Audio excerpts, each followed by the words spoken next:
வணக்கம். நம்ம சேனலுக்கு தொடர்ந்து ஆதரவளித்து கொண்டிருக்கும் நல்ல உள்ளங்களுக்கு நன்றி. தொடர்ச்சியாக ஆதரவு கொடுங்க. அறிவாலயம் ஆட்டம் கண்டு விட்டது நம்ம தொடர்ந்து சொல்கிறோம்.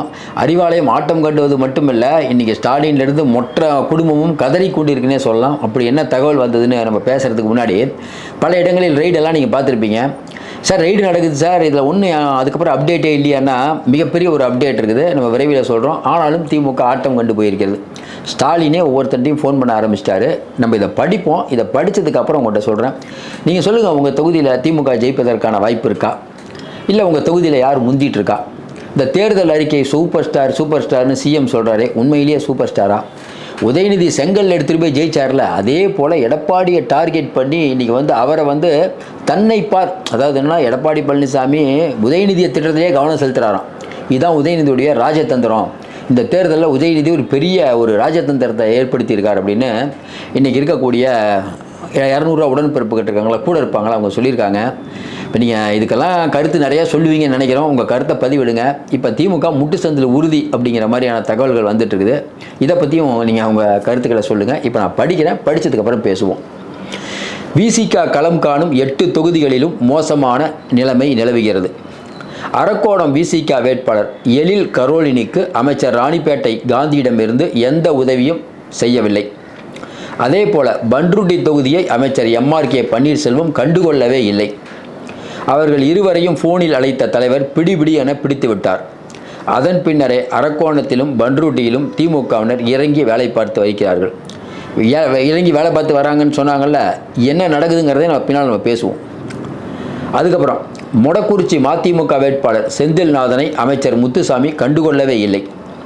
அவர் இப்படி இருப்பதால் ஒன்றிய செயலாளர் தொடங்கி கீழ்மட்ட நிர்வாகிகள் வரை யாருமே வேலை செய்யறது இல்லை.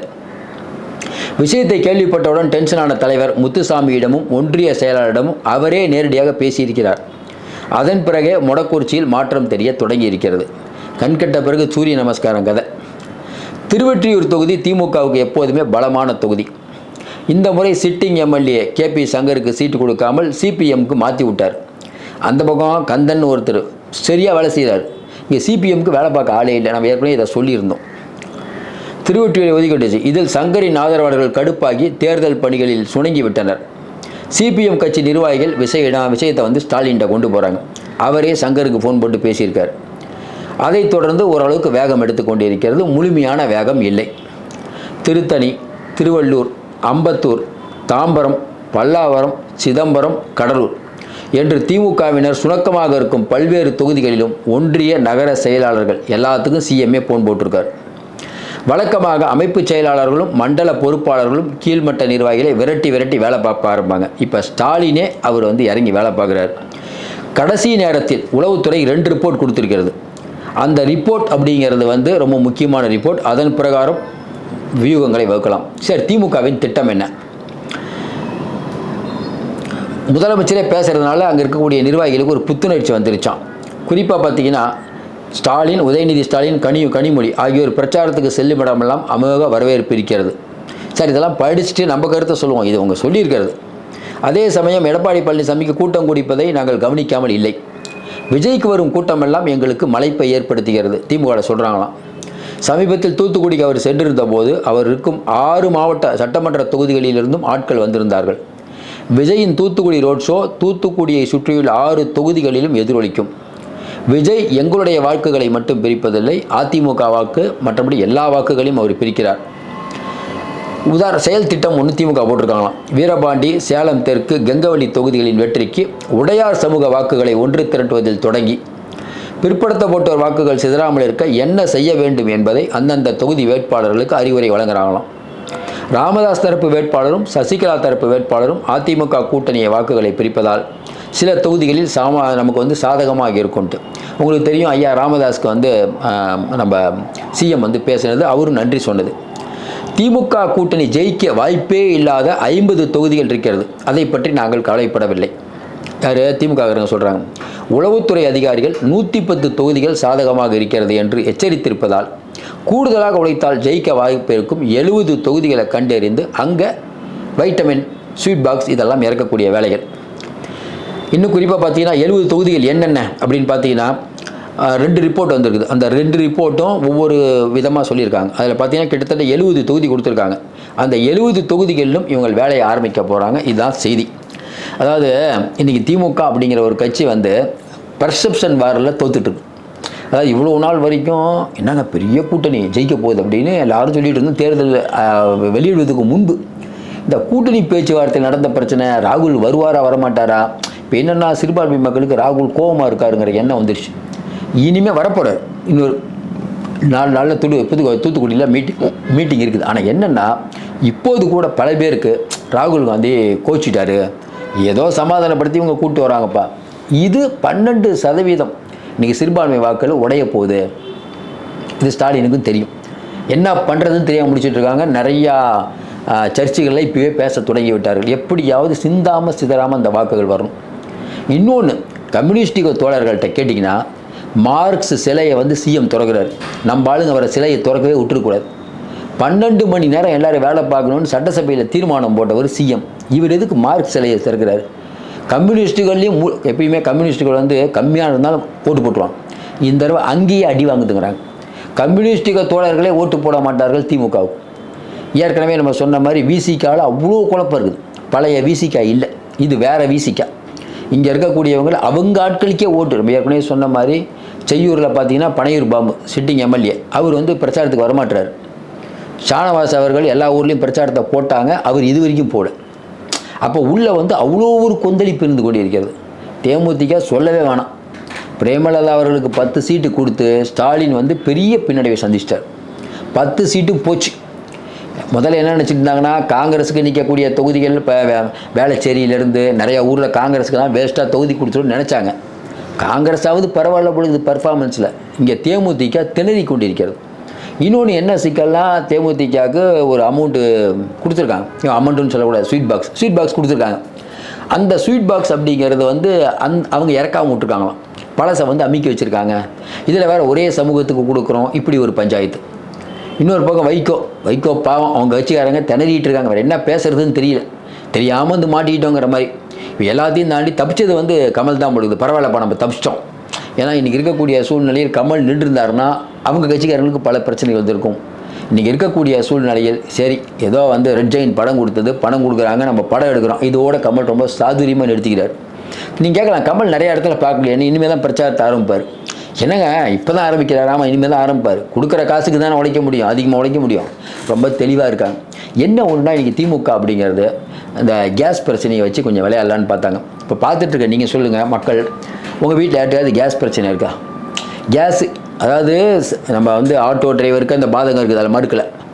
உலகம் முழுக்க இன்றைக்கி வந்து என்ன சொல்லுது, இஸ்ரேல் என்ன சொல்லுது, இந்தியா நட்பு நாடு அப்படிங்குது.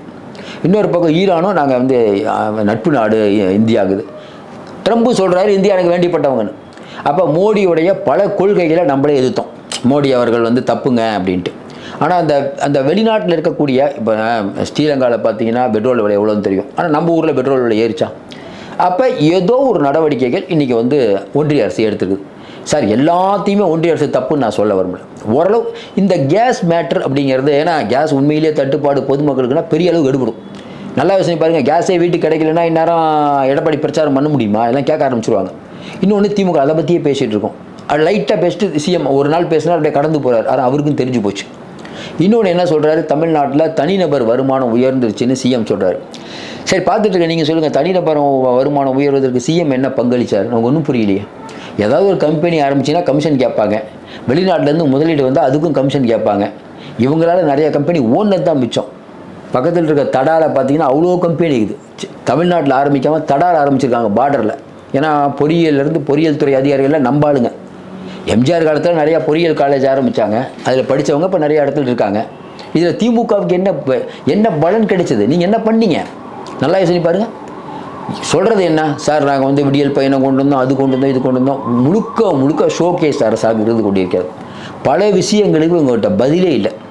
பதில் இல்லாமல் நாங்கள் வந்து அந்த பொருளாதாரத்தில் முன்னுக்கு வந்துட்டோம். ஒன்றும் சாலைகள், இந்த சாலைகள் எல்லா இடத்துலையும் போட்டிருக்காங்கல்ல, இந்த சாலைகளுக்கு தமிழ்நாடு அரசு போட்டுச்சா, நெடுஞ்சாலையெல்லாம் சென்ட்ரல் கவர்மெண்ட் போட்டுச்சா? நீங்களே சொல்லுங்களேன். சென்ட்ரல் கவர்மெண்ட் முற்றிலும் எதுவும் பண்ணலங்கிறத நான் ஏற்றுக்கல. அதையும் தாண்டி 100 நாள் வேலை திட்டம், 100 நாள் வேலை திட்டம் அப்படிங்கிறதுல இன்றைக்கி பெருமளவுக்கு நீங்கள் முறைகேடு ஈடுபட்டதுனால அந்த திட்டத்தையே, அந்த பணம் கொடுக்குறத கேன்சல் பண்ணி வச்சுருக்காங்க. இது யாருடைய தவறு? இதையும் தாண்டி நமக்கு வந்து பேரிடர் நிவாரண நிதி ஒன்றிய அரசு கொடுக்கலன்னா கொடுக்கல, அதில் மாற்று கருத்தெல்லாம் இல்லை.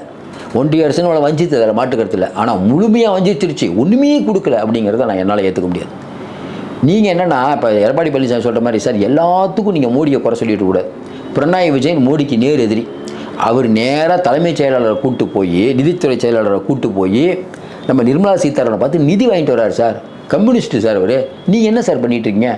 நீங்கள் நிதி ஆயோக் கூட்டத்துக்கு போய் மோடியை சந்திக்கிறது எதுக்குன்னா தம்பியை காப்பாற்றுறதுக்கு. அப்படி தானே மக்கள் பேசுகிறாங்க. நீங்கள் அதை விட்டுட்டு மீனவர்கள் சுட்டு கொள்றாங்கன்னா லெட்டர் எழுதுறீங்க. தம்பிகளுக்கு பிரச்சனை நீங்களே ஓடுறீங்க. இது என்ன மக்கள் பார்த்துட்டு இருக்காங்களா சார்? ஓரளவுக்கு பயமுறுத்தலாம்.